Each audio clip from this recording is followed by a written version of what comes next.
Welcome to the Perham Show. My guest today is Tamara Usulman, and she is our superintendent of schools here at Perham Public Schools, Perham Dent.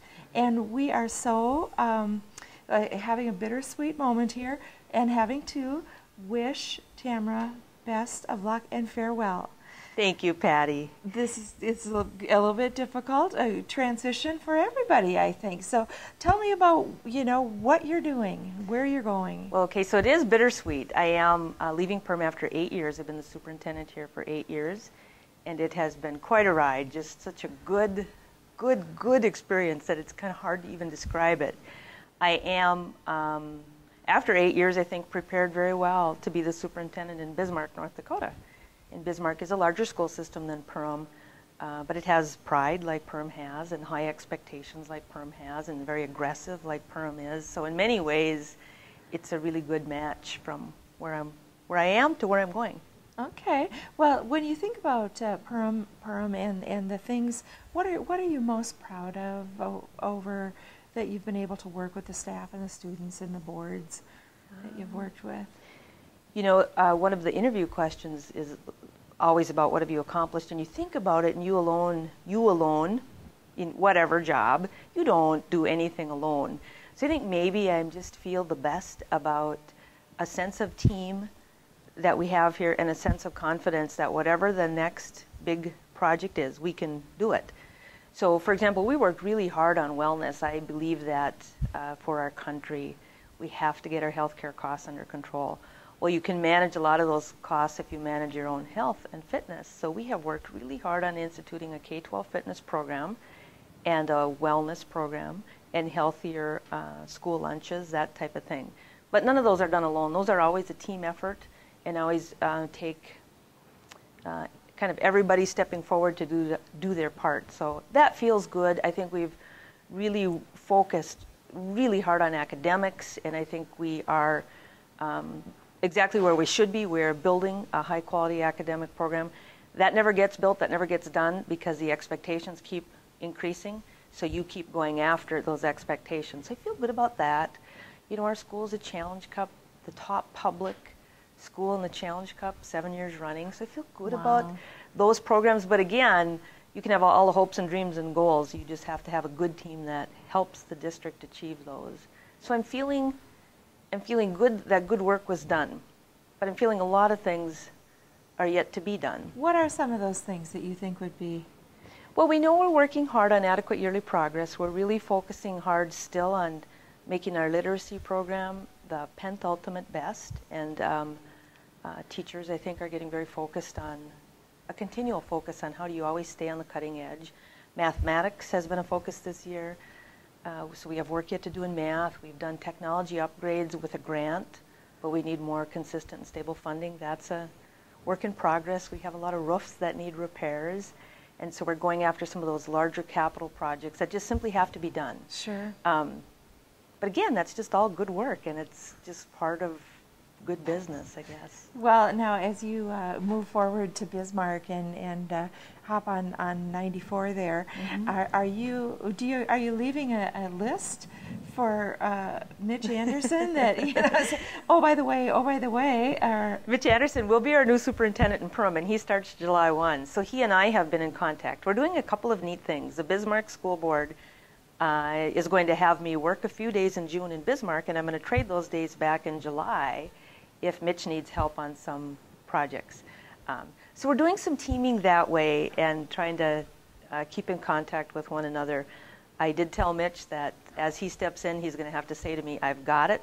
I've got the ball. You drop the ball, Tamara. Give it to me. We're going, we're moving on, because I'll have some control issues with letting go of this place, because I have really, really, really loved working in the Perham Dent district. Well, and I know that the community and the students and the teachers have just absolutely loved to work with you, and we just speaking for, let's see, TV3 is covering about 50 communities, but for all of us, it isn't just the community, it's beyond that and beyond that and beyond that for the good work you've done, and we really appreciate that.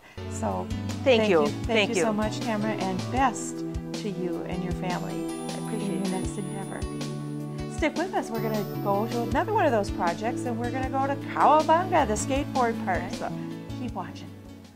Welcome back to the Perham Show. My guest is Trish McClellan, and we are out at Cowabunga, the skate park that is in Perham. And you folks are having, welcome, Thanks, you guys are having a 1-year anniversary already. We are. It sure went fast. This is really our first spring because the park opened in June of 2010. So coming up here, we'll have our 1-year anniversary. And we're going to do a t-shirt giveaway June 11th through 15th. That's a Monday through Friday. Okay. From 3 to 5 p.m. every day. Kids, well, we have all sizes, youth through adult sizes. While supplies last, come and get a free t-shirt to help celebrate our anniversary. They're so cool. I know. One of the kids who's now heading off to college designed the shirt, and yeah, it's really neat. And his name's Brendan, and he designed our signage as well. So, okay. Yep, we tried to really get kids involved in the whole process. So you say this is all ages. Let's talk about the park itself, just in case people, have a kid that's a little bit older and might be, you said all skill levels. Yep, we have seen, it's really fun to just observe because I've seen kids go down the ramps on their butts.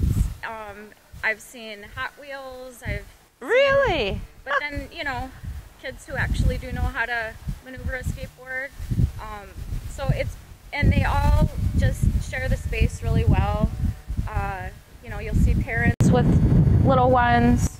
It's just gone very, very well, and people have commented to me that they've seen that also. So it's really neat. And you've got different types of equipment here for different skill levels too. I mean, you've got kind of gradual ramps and if people want to start climbing steps and all of the different types of things that you can do on a skateboard. You talked about the butt boarding. Now I have a little 4-year-old, and I'm not nervous about letting him stand up and have his head that far from the ground. Right. Right. Please sit. Yeah. Yep. It's kind of a natural progression. Sure, you get a daredevil where you want to watch what they're doing if they're little and not sure of their own ability, but otherwise, kids basically try what they're comfortable with and build on that. Well, and they get to see people with more advanced skill levels, and so they get to see what they can work toward. Yep. So let's talk about location and hours. Yeah, the park is located just south. Yep, south of the softball complex on Highway 51. So as you're coming in from, say, the golf course or Zorba's, we have soccer, and then the softball fields, and then the skate park, and then you'll see our Public Works building. The blue building, and people park up on the top there, and then just walk down this little incline to get to the park. It's a little parking area, and it's a great location. It's visible from the highway. So best to just say just by the softball field. Yeah, and you can find the softball complex where there are games and summer rec going on all summer. Yep, we're right next to it. Okay, and the hours? Really, it's open till dark, and there isn't any lighting here, so that's how it works. So here we are, kind of early in the day when we're filming this anyway. Yep. And they're just kids are in school. Yep, kids are in school. So but should be getting pretty busy after school hours on a nice day. Yes. It's been well used. That's great. And what is a good contact number if people want more information about either the 1-year anniversary from the 11th to the 15th? Yep, June 11th through 15th. Okay. 3 to 5 p.m. Come in, get a free t-shirt while they last. And you can sure use my email address. It's tmcclellan@arvig.net. It's TMCCLELLAN at arvig.net. Okay. Yep. You can go on Facebook, Cowabunga Facebook. Okay. And check out the city's website. It's not there yet, but I'm imagining they'll let us put it up there. Okay, well that sounds great. And Trish, thanks so much for all the work that you did, and the kids did, and the community did to bring us this great facility to Perham, and I appreciate you being on the show. Yeah, and thanks, Patty. thanks for the early T-shirt. Yeah, you bet. Thank you for tuning in to the Perham Show.